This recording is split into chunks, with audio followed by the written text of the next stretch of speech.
આજે આપણે જાણીશું ડોક્ટર દિવાન વિશે કે જ્યાં રહે છે ત્યાંના લોકો તેમના માટે શું વિચારે છે ને શું કહે છે। હવે વાત કરીએ ડોક્ટર દિવાનને કોણ દયાવાન કહે છે। જો ડોક્ટર દિવાન કલોલમાં દયાવાન હોય તો અમદાવાદમાં આવી ગયા પછી ડોક્ટર દયાવાન કેમ પાછા દિવાન બની ગયા?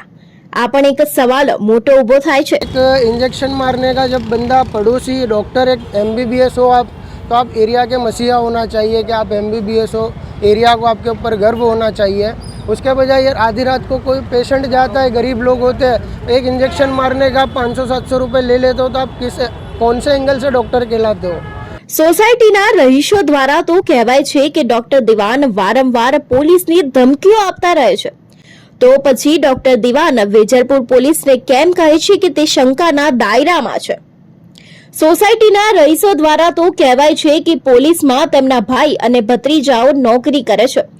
बंदों को भी पुलिस केस कर दूंगा, FIR करवा दूंगा। मेरी जानकारी बोले अच्छे अच्छे अधिकारी जो है, मेरा भतीजा है, SP है, DYSP है, मेरा कुछ हो नहीं सकता। તો શું ડોક્ટર તેમની દાદાગીરી ચલાવે છે કે શું? વેજલપુર પોલીસ ડોક્ટર દિવાનના ઇશારે અરજી અને ફરિયાદ તરત જ કેમ લઈ લે છે તેવા પણ અનેક સવાલો ઊભા થયા છે।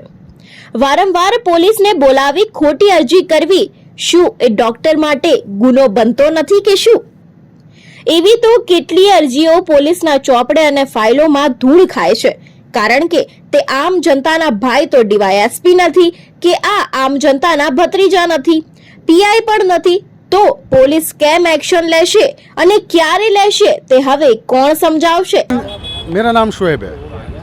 मैं अंदर गुलजार पार्क गेट नंबर 3 में रहता हूँ और ये इंसान बिल्कुल मेंटल है, जिसको इसको सबको यानी पुलिस केस की धमकी देता है और बार बार बोलता है कि इसके कोई रिश्तेदार यानी कोई अच्छी पोस्ट पे है, PI या कुछ भी पोस्ट पे है, बराबर DYSP के ऐसी पोस्ट पे बताकर और हर इंसान को यानी हैरान करता है, परेशान करते हैं और फिजूल की धमकी देते हैं और कुछ नहीं।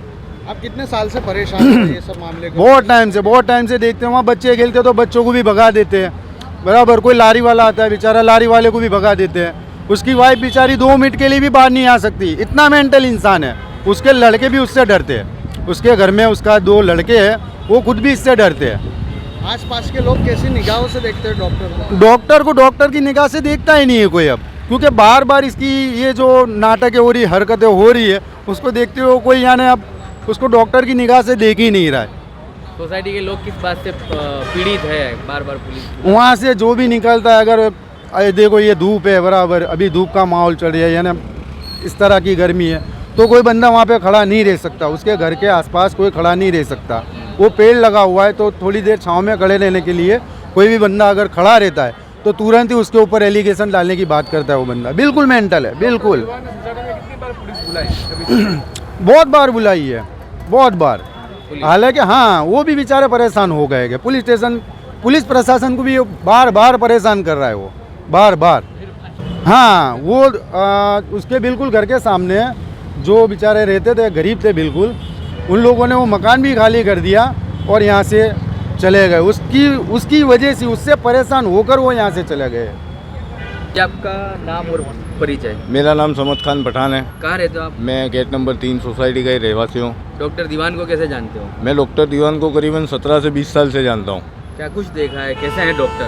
उनका नेचर थोड़ा साइको है, दिमाग थोड़ा मेंटलिटी है, मतलब आते जाते किसी की भी देखते हैं, कोई बंदा अगर देखता है उनके घर तक तो उनको भी मतलब धमकाया जाता है पुलिस प्रशासन की, और जिनका क्राइम से या पुलिस से कोई लेन देन नहीं है, ऐसे बंदों को भी पुलिस केस कर दूंगा, FIR करवा दूंगा। मेरी जानकारी बोले अच्छे अच्छे अधिकारी जो है, मेरा भतीजा है, SP है, DYSP है, मेरा कुछ हो नहीं सकता। और सोसाइटी में भी हर किसी को पता है इनका नेचर, स्वभाव। आप 100 लोगों से पूछोगे ना तो 99 लोग यही जवाब देंगे। घर के आंगन में भी मतलब कोई साग भाजी वाला कोई आते जाता कोई खड़ा रहता है तो उसको मतलब रुकने नहीं देते हैं, यहाँ रुकने का नहीं, घर की तरफ देखने का नहीं, मतलब ऐसी मेंटालिटी है इनकी। और लास्ट अपने एक भाई है सादिक भाई सैयद फरीद मियाँ, मेरे पड़ोसी है, A96 में रहते गेट नंबर 3 में। उनका भी 2020 का एक केस है। वो पाबंद परहेजगार इंसान है, नमाजी आदमी है, उनका ना क्राइम से ना पुलिस से कोई लेन देन है।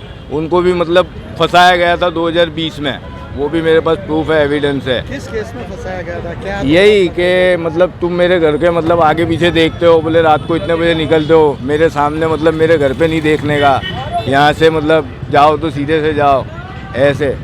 अगर कोई देख लेता है कोई बाहर भी, करके खड़ा रहता है, हाँ, क्या तो कहते हैं? नॉर्मल पुलिस की धमकी दिया जाते हैं। और जिसका कोई लेन देन ही नहीं है क्राइम से, उनको भी 100 नंबर की या एसपी DYSP की धमकी मिलती है। उनके रिश्तेदार। हाँ, इसके और अलावा सोसाइटी में भी क्या वारदातें हुई है ऐसी कुछ जो आपको याद है? यही गरीबों को मतलब जो फेरी लारी गल्ले वाले जो आते हैं, उनके घर के आंगन में मतलब गाड़ी भी लगाते हैं, तो उनको भी लगाने नहीं देते छाँव में। मतलब अभी भी गर्मी का मौसम है, तो कुछ बहुत सी चीज़ें देखी है इस बंदे के अंदर। मैं काफ़ी टाइम पहले से मतलब जानता हूँ, कई सालों से उनकी रिस्पेक्ट करता था, लेकिन लास्ट 2020-19 में जो केसेस हुआ उसके बाद से मतलब ये इंसान की मेंटलिटी थोड़ी फेल हो गई है, ऐसा मालूम पड़ता है। जी, मेरा नाम मोहम्मद अमीन नागौरी है। मैं यहाँ रमज़ान पार्क 3 में रहता हूँ। डॉक्टर दीवान को कितने सालों से जानते, कैसे जानते? तकरीबन बचपन से ही जानते, हम लोग तो बड़े यहीं पर हुए और तकरीबन 15-17 साल हो गए उनको जानते हुए।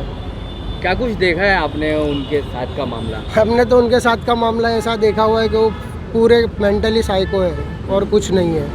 कैसे कह सकते हो आप मेंटली साइको? कुछ क्योंकि ऐसी वारदात हुई? वारदात तो बहुत सी है। तकरीबन एक इंजेक्शन मारने का जब बंदा पड़ोसी डॉक्टर एक MBBS हो आप, तो आप एरिया के मसीहा होना चाहिए कि आप MBBS हो, एरिया को आपके ऊपर गर्व होना चाहिए।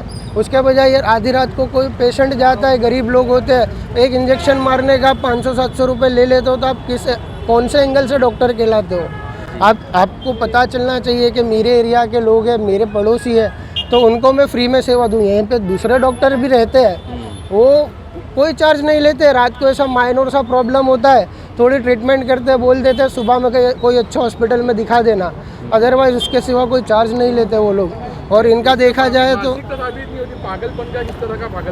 पागलपन तो ये है सर जी कि अगर आप फ़ोन पे बात करते करते इनके घर के आगे खड़े हो जाओगे, तो अंदर से कैमरे चेक करके बाहर आएंगे कि भाई क्या कर रहे हो यहाँ पे। तकरीबन हम बोलेंगे कि भाई फ़ोन पे बात कर रहे हो, ऑफिस का एक कॉल चालू है, तो बोले नहीं तो आप मेरी वाइफ को छेड़ रहे हो यहाँ खड़े खड़े, मैं 100 नंबर पे फ़ोन कर देता हूँ, आपके साथ अच्छा नहीं होगा, आपके साथ FIR करवा दूंगा। ये सब मानसिकता ही है, दूसरा कुछ नहीं है।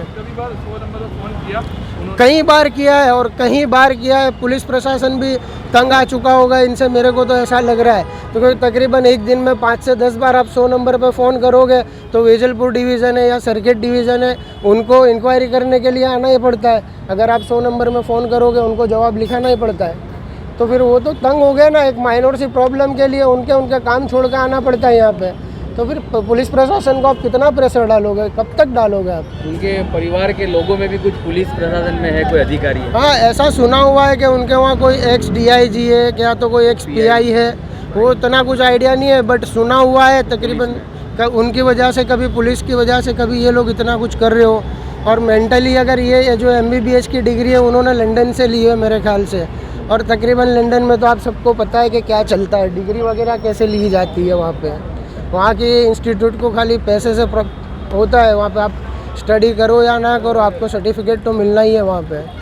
तो कहीं ना कहीं ये शंका है कि आरोप मेरी ये शंका है कि ये डिग्री जारी है, क्योंकि लंदन में क्या है, तकरीबन यहाँ से जाते हैं इंस्टीट्यूट की फ़ी भर के, और उसके बाद वहाँ पे क्या होता है आपको भी नहीं पता चलता, मुझे भी नहीं पता चलता है। बिल्डर लॉबी का और इनका झगड़ा चल रहा है, कैसे देख रहे हो आप? ये सही है? मैं इस मामले में बिल्डर लॉबी को पूरा निर्दोष मान रहा हूँ सर जी, क्योंकि वो जो आक्षेप लगा रहे 50 लाख रुपए मुझसे मांगे, तो 50 लाख से ज़्यादा की महंगी गाड़ी तो उनके पार्किंग में पड़ी हुई है सर।